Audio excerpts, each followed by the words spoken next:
And, it's funny. You were just saying a second ago that you don't like to talk about the West anymore because you're realizing there's different Wests. I feel the same way with generations. There feels to me as a millennial to be a massive generational divide between kind of the millennial to baby boomer group and Gen Z and, double A even, who are younger than them. Gen Z are, at least to my view, a part of a global monoculture that has its own vocabulary, its own value systems, and it's completely off the radar of most Christians. Again, even millennial Christians. And it seems increasingly difficult, at least from my view, for Christians to know how to break into that culture. And so while I know a lot of people want to start with the negatives of this, kind of globally, digitally connected generation, I'd actually rather start with the positives. Do you think that there's a possibility that there could be a global Christian network effect that actually reaches this generation worldwide? I'm not sure. Okay, so what I mean by that is... Are we going to get skepticism and hope all at once? I think the world is breaking into zones. I think we're moving out of this one world network. I think we're going to have a Chinese internet, we're going to have a Russian-speaking internet, we're going to have an American internet, we're going to have an EU internet, we're going to have a Pacific internet. So in a sense, I think that idea that they're all becoming the same. I live in a very Chinese area, and you talk to young Chinese people, and I'm talking mainland Chinese people. We've got there's many different kinds of Chinese people, but particularly people who've come from mainland China. Yeah, how they think is Chinese Gen Z or Gen Z is completely different to how American Chinese Gen Z and Chinese young people are super optimistic about the world. They think the world's going in a fantastic direction, and they see that the future is there. It's fascinating.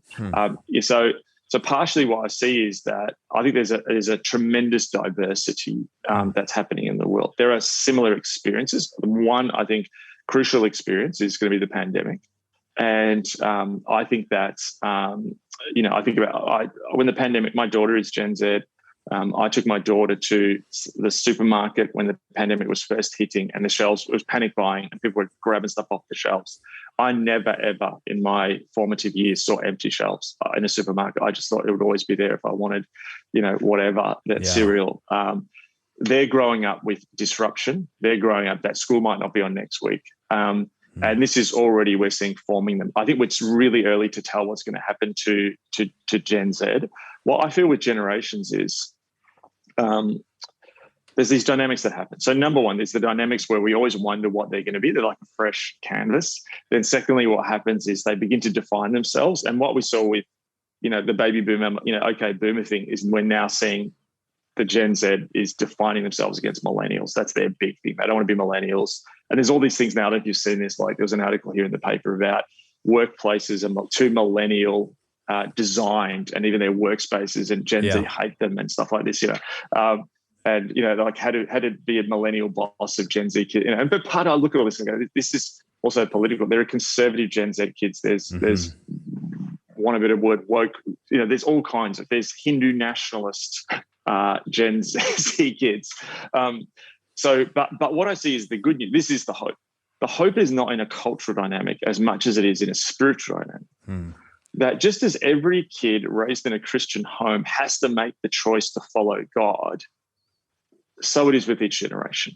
Will Gen Z turn to God completely? No, because millennials didn't, Gen X didn't, boomers didn't, builders didn't, going right back.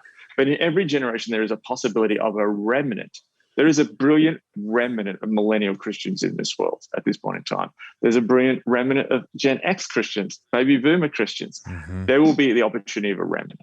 That's what my hope is. And it's interesting, in scriptures where they talk about generations, it's almost like everyone in the world at that particular time. So what I see at my church, I see people of different ages with hearts after God. And I'm excited about how that all works together from different backgrounds. And that's what my hope is in.